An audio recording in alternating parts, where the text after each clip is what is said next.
2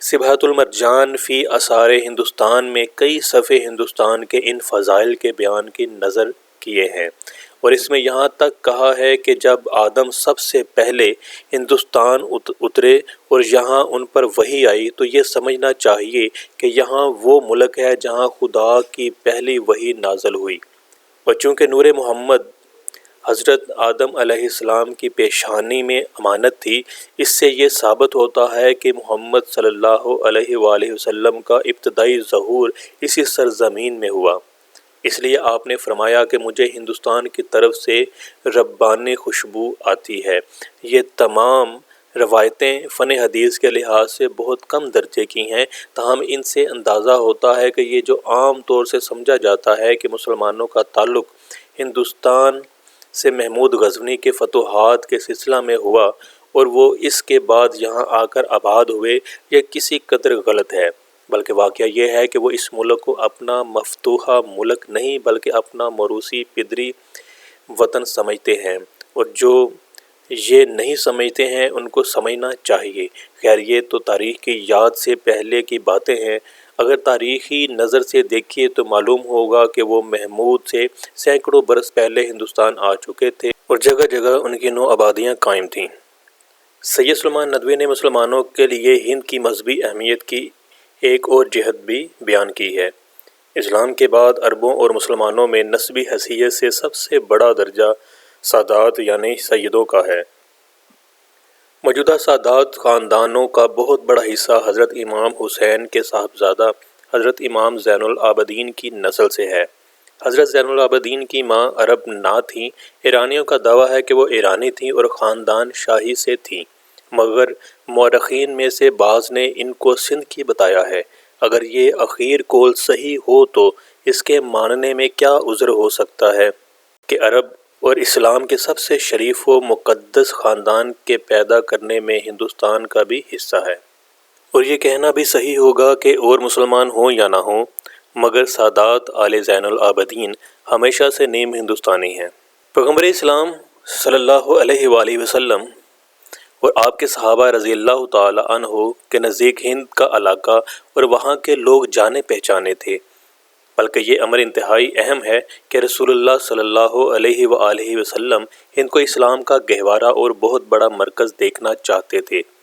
آپ جانتے تھے کہ ہند میں اسلام کی وسیع تر اشاعت کی راہ میں بڑی بڑی رکاوٹیں حائل ہوں گی، بڑی بڑی جنگیں لڑی جائیں گی اور طویل زمانے تک وہاں جہاد ہوتا رہے گا۔ اس لیے آپ نے ہندوستان میں جہاد کی خبر دی اور اس جہاد کی خصوصی فضیلت ارشاد فرمائی۔ امام نسائی علیہ رحمہ نے جہاد ہند کے بارے میں اپنی سنن میں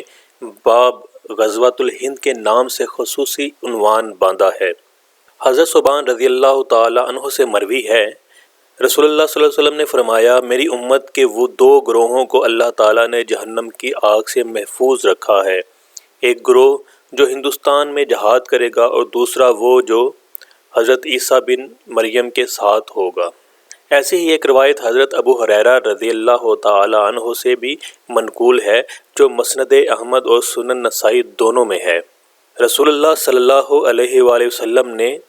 ہم سے غزوہ ہند کا وعدہ فرمایا، پس اگر میں نے اس کو پا لیا تو اپنا جان و مال اس میں خرچ کروں گا، پھر اگر مارا گیا تو افضل شہداء میں سے ہوں گا، اور اگر واپس لوٹ آیا تو میں ابو ہریرہ جہنم سے آزاد ہو چکا ہوں گا۔ اس کے علاوہ احادیث مبارکہ میں دیگر بہت سے مقامات پر ہمیں ہند اور ہندی لوگوں کا ذکر ملتا ہے۔ بخاری میں منقول روایت میں معراج کے ذکر میں حضور علیہ الصلاۃ والسلام نے حضرت موسیٰ علیہ السلام کے بارے میں فرمایا، حضرت موسیٰ علیہ السلام گندمی رنگ کے اچھی قامت کے آدمی تھے، گویا کہ وہ جاٹوں میں سے تھے۔ ترمذی میں ایک طویل حدیث ہے جس میں حضرت عبداللہ بن مسعود رضی اللہ تعالیٰ عنہ نے بیان کیا ہے کہ وہ حضور علیہ الصلاۃ والسلام کے ساتھ مکہ کی وادی میں گئے اور وہاں جنوں کو دیکھا۔ انہوں نے اپنی اس روایت میں جنوں کو ہندوستان کے جاٹوں سے تشبیہ دی ہے۔ فرماتے ہیں، پس جب میں اپنے گردا گرد کھچے دائرے میں بیٹھا تھا تو اچانک کچھ لوگ میرے پاس آئے، وہ اپنے بالوں اور جسموں سے جاٹ لگتے تھے، میں نے ان کا سطر دیکھا اور نہ ان کی کھال۔ دوسری روایات سے پتہ چلتا ہے کہ عرب و ہند کے تعلقات اسلام کے ظہور سے پہلے کے ہیں۔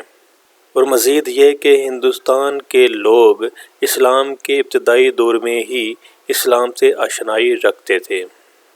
یہ تھی ہماری آج کی ویڈیو، امید کرتے ہیں کہ آپ کو پسند آئی ہوگی۔ ہمارے ساتھ جڑے رہنے کے لیے چینل کو سبسکرائب کیجیے گا، بیل آئیکن کو کلک کیجیے گا تاکہ آئندہ آنے والی تمام ویڈیوز کا نوٹیفیکیشن آپ کو ملتا رہے۔